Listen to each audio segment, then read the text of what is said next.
Olá pessoal, aqui é o Denilson do Linguagem Diplomática. Muito bem, eu fiz um vídeo anterior sobre uma análise da prova de inglês da primeira fase do CACD, né? E ali enfim, eu procurei criar um perfil da prova e passar um pouco, né, das medidas que você deve tomar como candidato para se preparar para aquela prova. Hoje nós vamos conversar sobre a prova da segunda fase e eu vou seguir a mesma linha, né? Passar uma visão geral da prova, o que é importante, principalmente para quem está começando a preparação para o CACD, né? Enfim, e para quem já, mesmo para quem está começando, ou para quem já está aí na batalha, né, há um tempo, vamos conversar um pouco sobre as medidas que são importantes, né, para melhorar a sua preparação, né, ou para ter uma preparação adequada, de forma que leve você a se tornar um candidato, né, ou uma candidata, né, que tenha capacidade de resolver essa prova, né? Bom, aqui nós temos a prova, essa é a prova do último concurso, né, do CACD 2023. Observe aqui, nós temos aqui a composition, uma redação, né, em inglês de 45 a 50 linhas, que, enfim, deve ser um texto acadêmico, tá? Ele tem esse perfil, o perfil de um essay acadêmico, né? Enfim, e depende muito da leitura, né, de tópicos relevantes, né? Nós vamos falar aqui em detalhes sobre isso, né? Eu até quero começar pelas traduções, né? Então, somente aqui uma visão geral da prova. Então, aqui agora, olha, um resumo. Não, na verdade, o resumo vem por fim, né? Deixa eu voltar nele aqui, depois eu volto ali nas traduções, né? O resumo está aqui no finalzinho da prova, tá? Também requer uma abordagem acadêmica, né? Você tem que reduzir o texto aí para 35%, 50% do original, e são, enfim, sempre temas que são relevantes para o concurso, né? E aqui as traduções são questões curtas, né? Você pode ver ali a tradução, a versão, né? No caso, do português para o inglês, aqui a tradução, né? Do inglês para o português. São textos curtos, mas muito desafiadores, tanto no campo gramatical quanto de vocabulário, e também precisa de bastante convivência com esse tipo de texto, né? Enfim, então aqui eu segui mais ou menos, né, a prova, né, mas eu gostaria de conversar nessa sequência, né, falar primeiro das traduções, né, tradução em versão, depois vamos para o resumo e por fim voltamos lá no topo, na composition, tá? Primeiramente aqui a tradução e a versão, né, só muda o ponto de vista em relação à sua língua materna, né, com relação à nomenclatura, né. Ela é um processo que depende, a princípio, de bastante leitura n- no campo da literatura nos dois idiomas, né, tanto literatura em língua portuguesa quanto literatura em língua inglesa, tá? Eu procuro dizer isso pelo seguinte: quando você tem uma tradução como essa aqui, que é um texto, está vendo, ele é mais acadêmico. Então, aqui você resolve bem essa prova com as outras práticas que você tem, de resumo de texto, né, a produção da composition, né? Mas boa parte das questões que caem aqui, né, nessa parte da prova, elas são textos literários, né, em muitos anos. Então, eu considero que esse ano aqui, que caiu esse tipo de questão, ele foi mais fácil. Tá? Mas não é assim todo ano, né? Então, os textos literários, eles impõem uma dificuldade significativa. O vocabulário acaba ficando bem mais específico, ele sai do vocabulário técnico, que é mais fácil você identificar, né? Entra em questões do cotidiano, né, e que pode ser extremamente desafiador. Tá? E aí você tem tanto o aspecto do vocabulário, né, que é o mais complexo, quanto o estilo também, principalmente se você vai passar aquilo para a língua inglesa, né? Se você não tem familiaridade com leitura em língua inglesa, você certamente vai ter dificuldade de dar um tom àquilo ali de texto literário, né? Então, pessoal, tanto aqui, olha, na tradução, né, quanto para a versão, né, tá aqui, ó, Português e English, tá vendo? Esse aqui, ó, já é um texto do José Murilo de Carvalho, né, dos Bestializados. Então, você precisa de um processo de leitura. Isso eu vou repetir em todos, né? Tem que ter o processo de leitura, né? Se for um texto acadêmico na tradução e versão, aí você já tem uma vantagem, porque você já vai ler muito do ponto de vista acadêmico, para as outras questões, por exemplo, mas é fundamental que você tenha essa precaução da literatura, tá? Ele é o grande desafio quando ele acontece, né? Então, ele vai te dar linguagem, né, vocabulário, processo de leitura de literários, né? Assim como um conhecimento de estilo, uma familiarização com aquele modo de escrever, certo? Então, esse é um primeiro ponto. Outro, eu procurei separar 5 aqui para cada uma das questões, né? Você também precisa conhecer as teorias e técnicas de tradução. Muitos acabam fazendo de forma intuitiva, fica até bom, né? Mas é fundamental você conhecer o processo, né? Assim, as linhas básicas teóricas de tradução, assim como os procedimentos técnicos da tradução. Então, você pode até pesquisar esse assunto com esses termos: teorias e técnicas de tradução, procedimentos técnicos da tradução, tá? Porque isso, enfim, é um processo que vai tirar você de um achismo, né, ou de um processo que seria de tentativa e erro muito longo, e vai trazer procedimentos objetivos, que você vai tomar decisões com maior precisão e mais rapidez. Então, eu considero que vale muito a pena, né? Eu trabalho esse conteúdo com os alunos e eu considero que isso acelera o processo de aprendizagem. Para você adaptar os textos, adaptar a gramática, tudo isso, essa tomada de decisão fica muito mais facilitado, né, esse processo quando você tem conhecimento das normas ou dos procedimentos. Aí você sabe exatamente quando você deve fazer qual tipo de alteração, tá? Então, olha, já foi aí teorias e técnicas, né? A parte gramatical aqui é interessante ter uma noção de uma gramática do ponto de vista comparado mesmo, né? Porque aí você tem estruturas no português, por exemplo, que você vai utilizar passado simples e aquilo em língua inglesa seria representado pelo present perfect. Então, situações que no português você tem artigo definido, no inglês não tem, tá? Então, tanto o estudo comparado quanto a prática da tradução e versão vão permitir que você entenda essas diferenças, né? Então, você tem ali situações em que você tem ordem das palavras, o emprego das expressões, né? A adoção de uma estrutura gramatical ou outra, né? De uma linguagem ou outra, né? E isso depende muito da familiaridade que você tem com o idioma também, principalmente com o inglês, né? No caso de fazer a versão. Eu considero que fazer a tradução é bem mais fácil, embora ela possa apresentar um desafio significativo de vocabulário no texto original em inglês, né? Enfim, então esse ponto da gramática, né, comparada é fundamental e você pode tanto estudar objetivamente, quando se estuda gramática, quanto através da prática da tradução. Outro ponto é o estilo, né? Aqui você pegou 2 textos mais acadêmicos, então a sua tradução e versão precisam ter esse tom mais acadêmico, essa linguagem acadêmica. Você não pode ser informal, senão você fere ali o, o registro do texto original, né? E pode perder pontos por isso, tá? Então você tem que entender essa diferença de estilo e daí ter essa preparação, principalmente para o literário, se cair uma tradução ou versão, principalmente, né, de texto literário, para você passar um texto literário para o inglês, certo?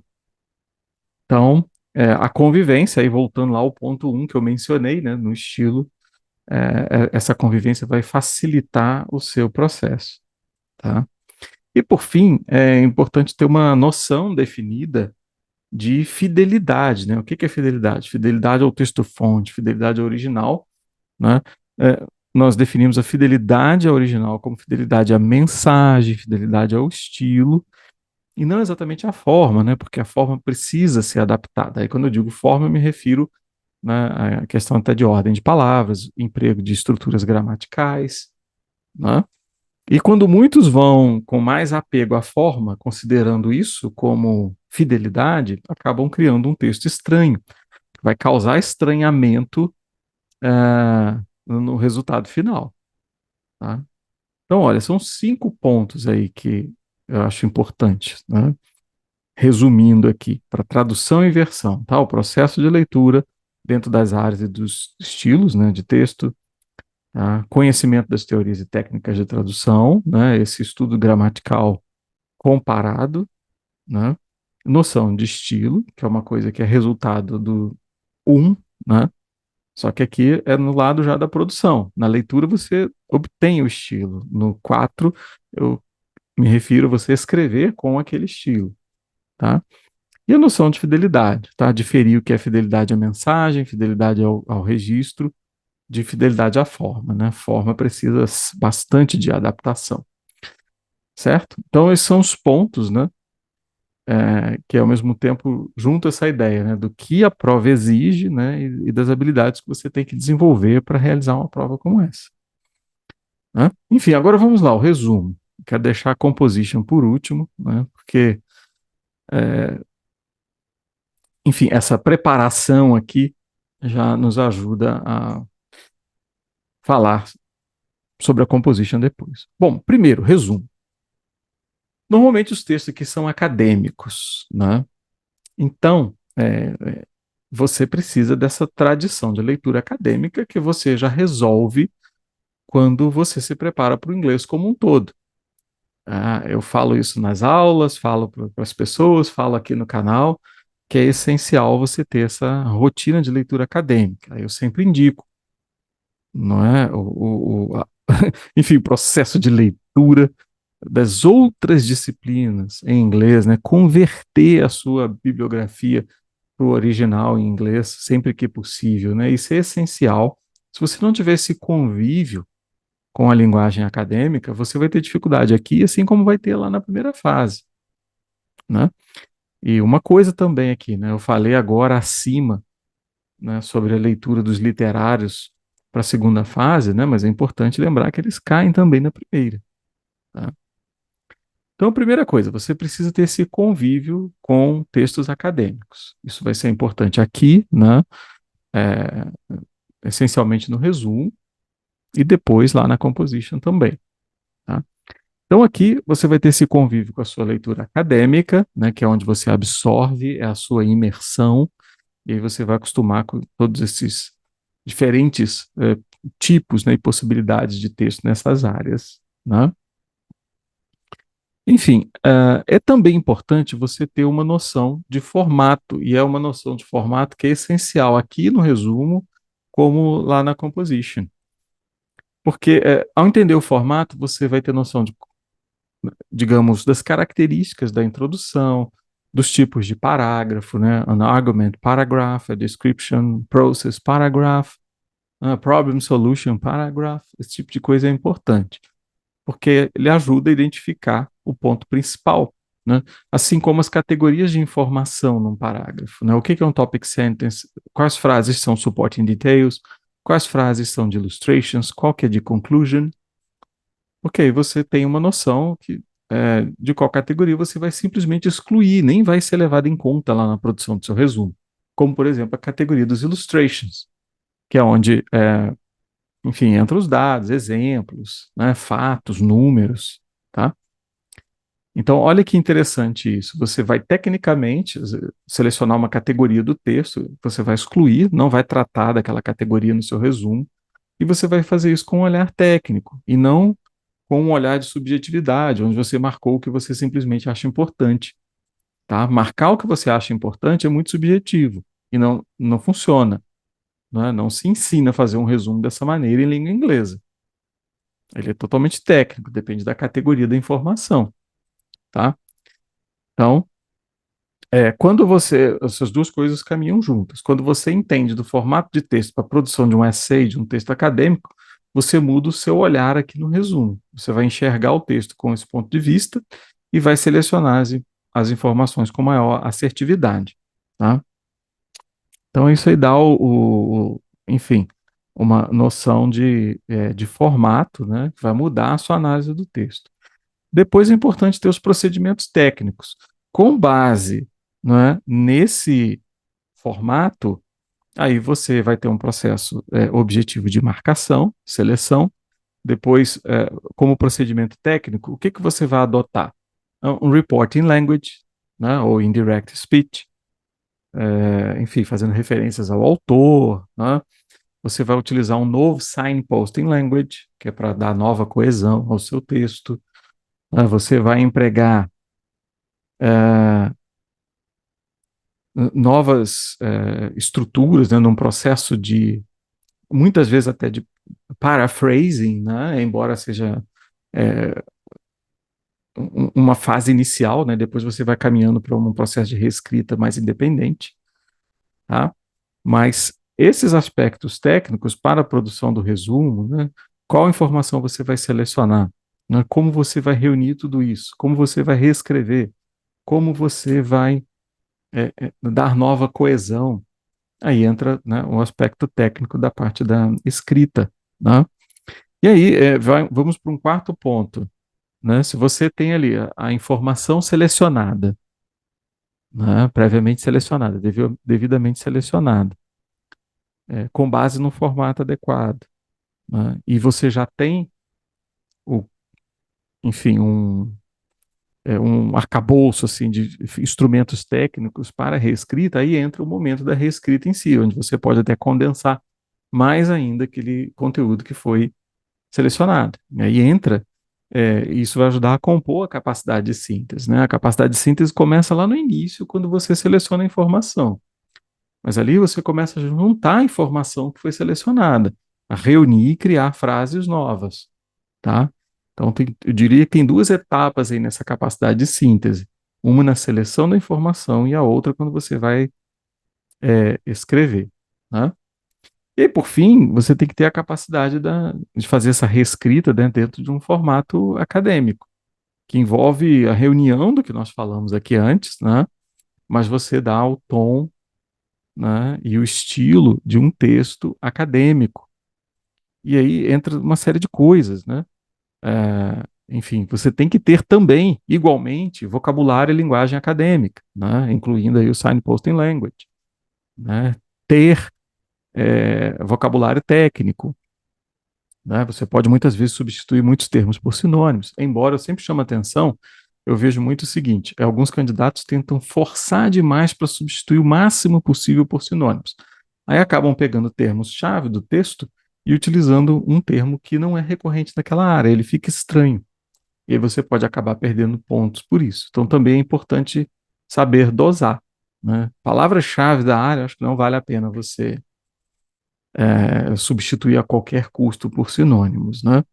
E aí entra, né, por fim, essa questão da reescrita acadêmica dentro do estilo, utilizando a informação ali e etc. E aí essa reescrita depende, né, da prática da produção de resumos também, né? E, obviamente, ela é resultado do quanto você lê, do quanto você faz, né?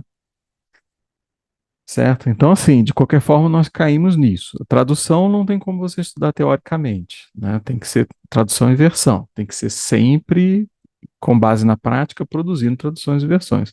A mesma coisa, o resumo. Não dá para você ficar estudando um manual técnico de resumo. Você tem que partir para a produção, né? Ok, pessoal, excelente. Olha, falamos aqui do resumo. Enfim, tem algumas questões, né, que são mais, até assim, mais objetivas, né? Resolvi fazer em outros vídeos, né? Uma série de dicas. Essa questão de extensão e etc., né? Nós vamos falar em outro momento aqui no canal, tá? Mas vamos nessas mais essenciais, né? Que moldam-se o seu comportamento, a atitude que você tem que tomar.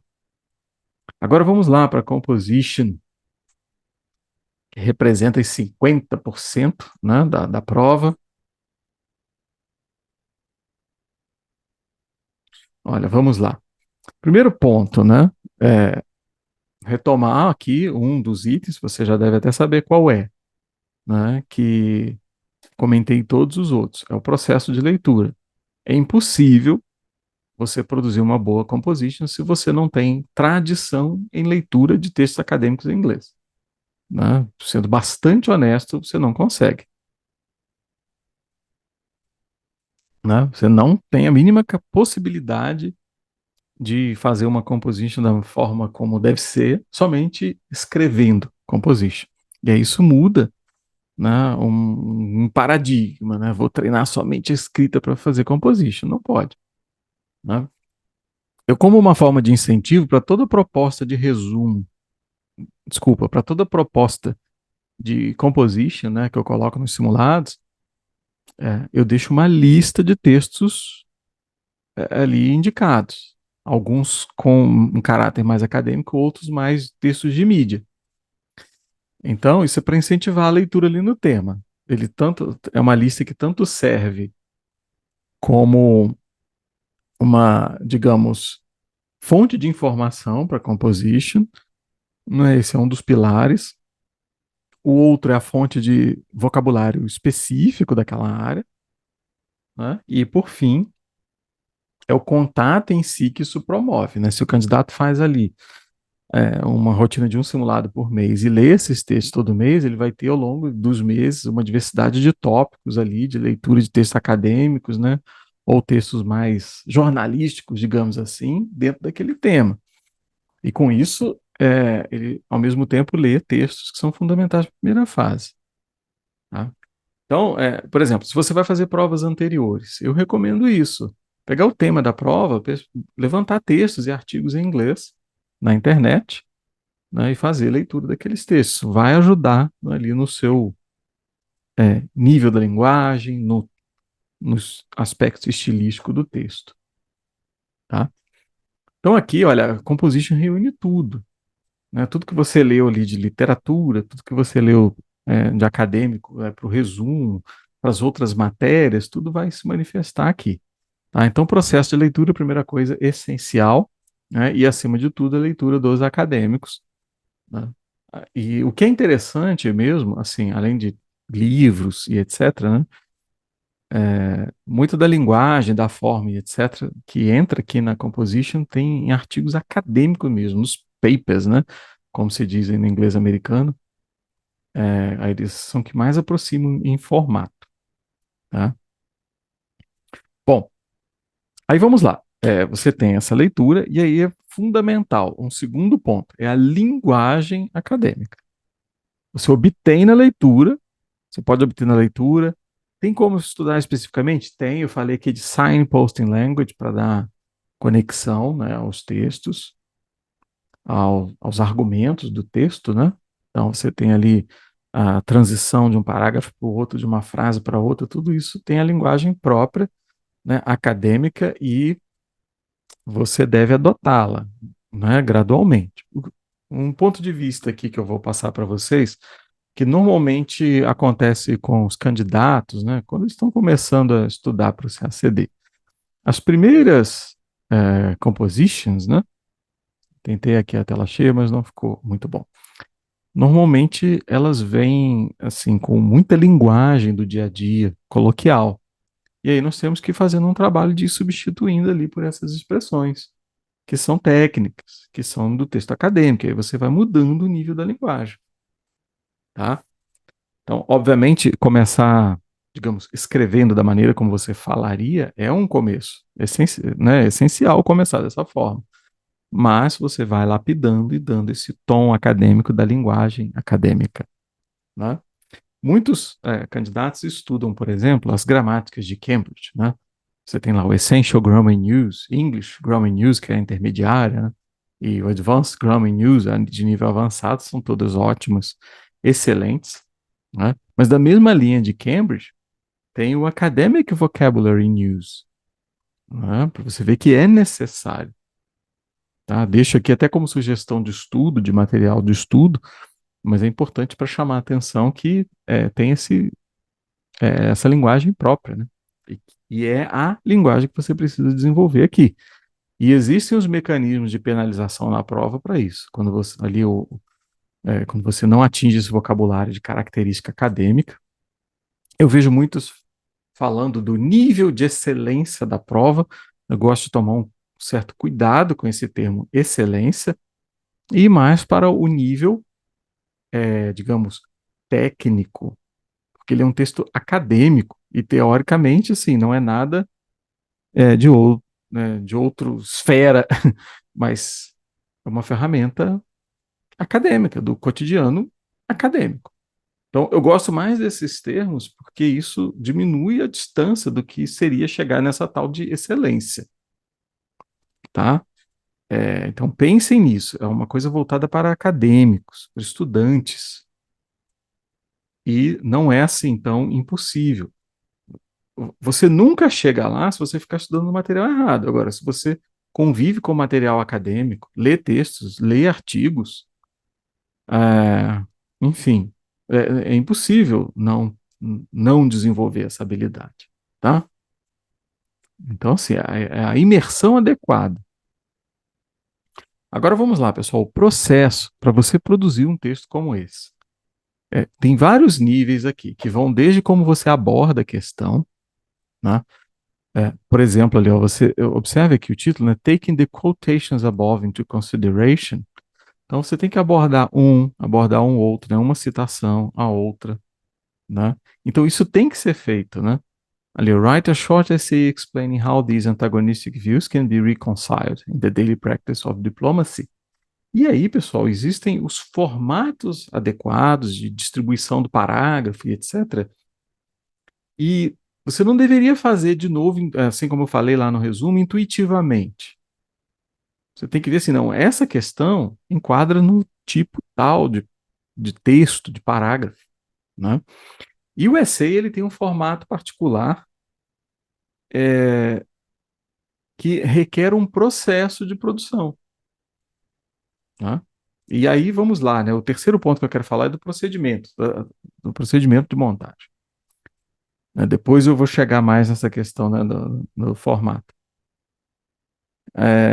Então, nesse procedimento, é muito, talvez diferente, né, da prática da língua portuguesa, né, que muitos vão escrevendo diretamente, né, mas é essencial no inglês que você tenha o processo de planejamento, montar o outline. Existem duas formas, né, tem o concept map, alguns até chamam de spider map, né, ou outline, o que eu acho mais adequado pela quantidade de informação que tem que entrar aqui, né, na composition do CACD, que é aquela estrutura de tópicos ali. E essa estrutura de tópicos, sim, ela precisa respeitar a forma que eu acabei de mencionar. Então, você tem o formato da introdução, que pede o contexto, pede a definição do objeto, né? Pede a sua tese e pede o roteiro ali do texto, né? Quais são as ideias que você vai abordar ao longo dos parágrafos. Tudo isso ainda na introdução. Isso difere de uma introdução onde você faz só uma abordagem histórica, onde você somente problematiza a questão, né? Você tem que ter esses aspectos que descrevem o texto. Depois, quando você vai para o parágrafo, tá, eu tenho o tópico tal, que tipo de parágrafo eu vou adotar? É um argument paragraph, a descriptive paragraph, a problem solution paragraph.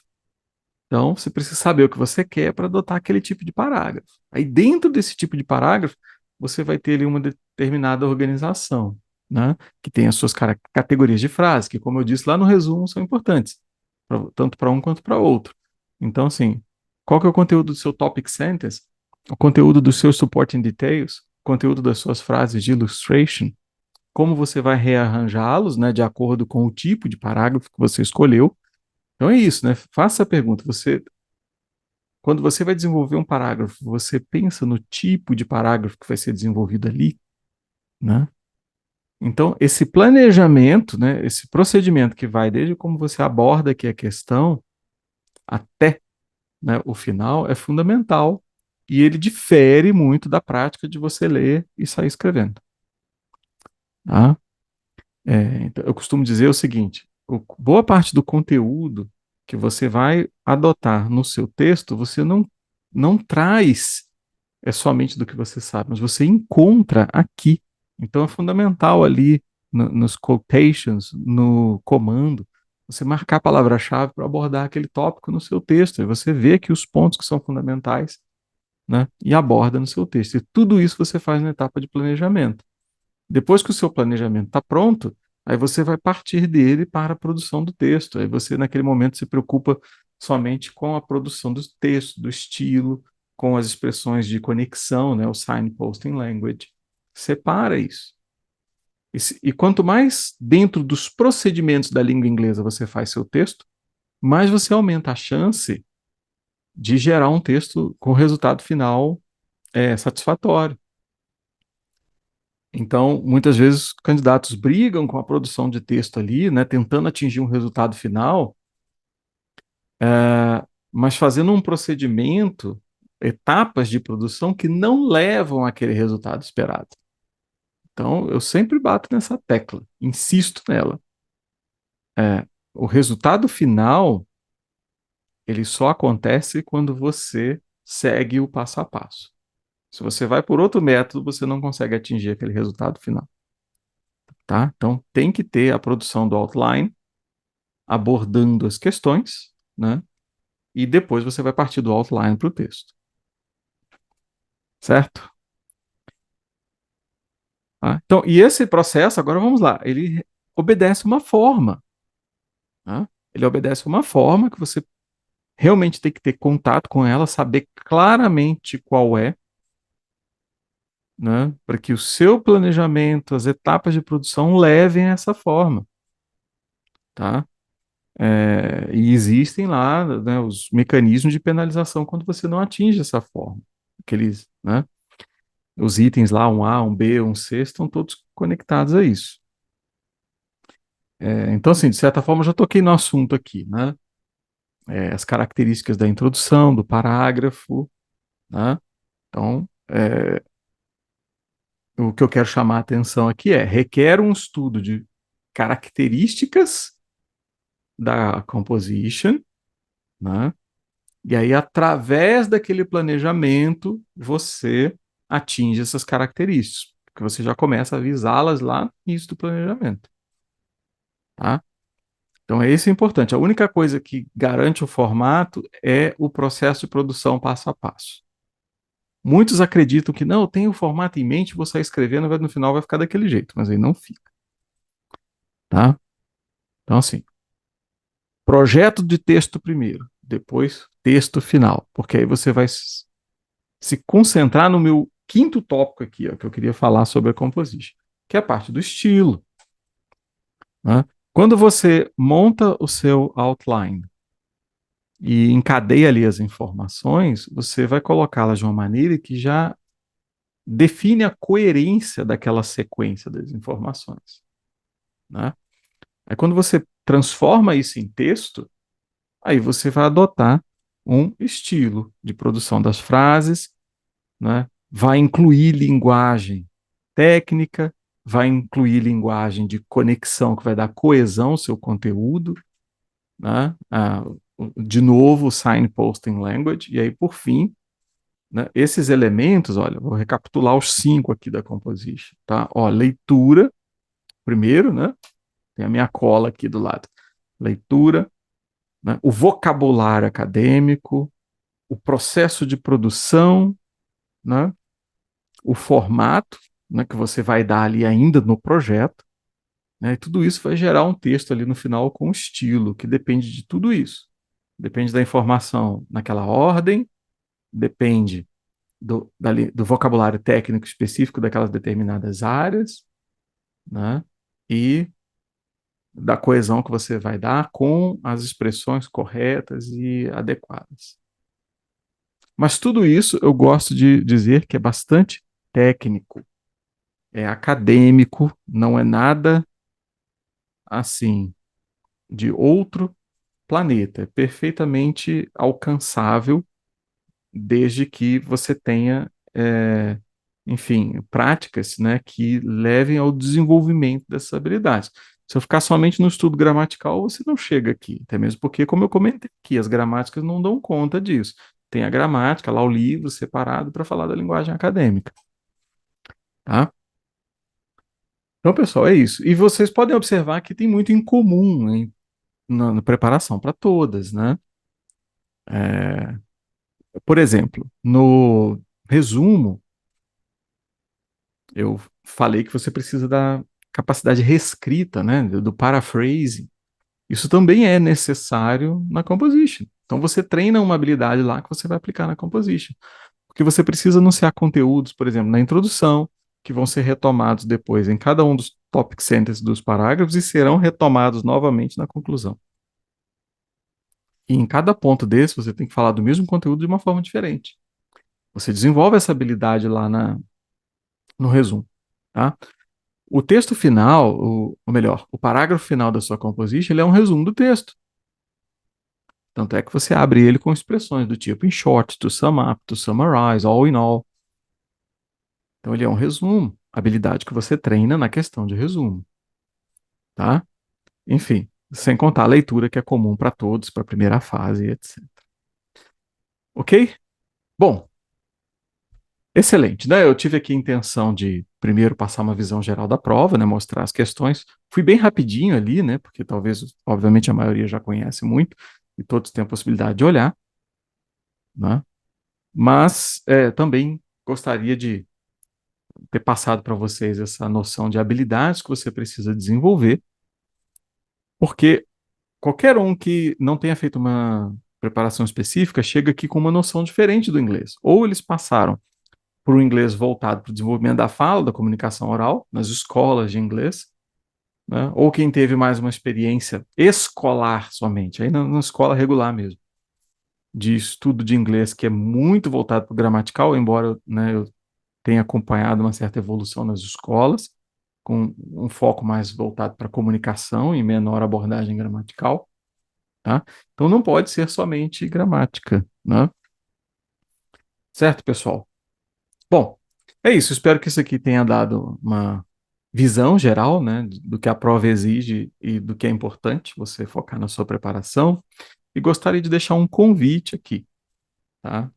Primeiro, obviamente, para você se inscrever no canal e continuar apoiando o canal, né? Nós queremos transformar esse espaço literalmente em um espaço de orientação de estudos de línguas estrangeiras para o CACD e português, né? Não podemos esquecer do Wagner, né, nosso professor de português. Ah, em segundo lugar, eu gostaria de pedir para você enviar aqui seus comentários e suas dúvidas, né, ou sugestões de tópicos. Seria essencial ouvir de vocês o que é importante, o que vocês gostariam de saber, que tipo de orientação vocês gostariam de receber. Tá? E o terceiro convite, tá? É para você clicar aqui na descrição do vídeo, na nossa versão demonstrativa, e lá dentro da versão demonstrativa você tem um simulado, né, que eu elaborei, que está lá disponível, junto com as videoaulas de suporte, e você pode fazer esse simulado inteiro e enviar para correção. Eu vou fazer uma correção desse simulado para você no mesmo padrão que eu faço para os alunos do Linguagem Diplomática. E ali você tem tanta oportunidade de entender como você está, né, como está ali o, digamos, o estado da arte, né, na sua produção em língua inglesa, né? Você pode considerar isso como um processo de avaliação, como também conhecer o nosso processo de trabalho e entender como o trabalho que a linguagem diplomática desenvolve contribui para a preparação dos candidatos, ok? Bom, então espero que você tenha gostado do conteúdo, espero ver você lá na nossa versão demonstrativa e, enfim, nos falamos aqui em um próximo vídeo. Um abraço, até lá.